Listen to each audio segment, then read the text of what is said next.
suasana meriah ibadah korban.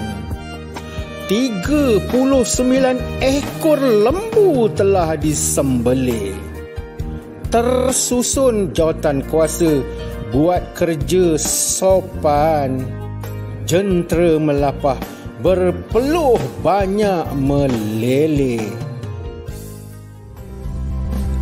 Allah Karim, Karim, Karim, Rahman Rahim, Rahim, Rahim.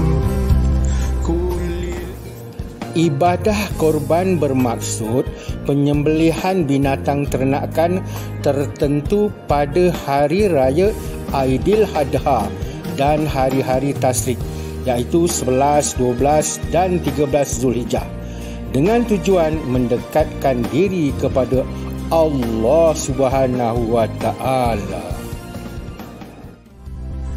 Talqa sahada, talqa naim,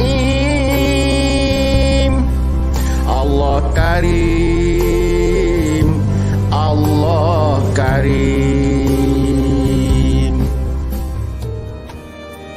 Kerja-kerja ibadah korban siap ikut jadual. Agihan daging kepada peserta teratur. Orang ramai menyaksikan ceria berbual. Ya, ibadah korban pahala berganda ditabur.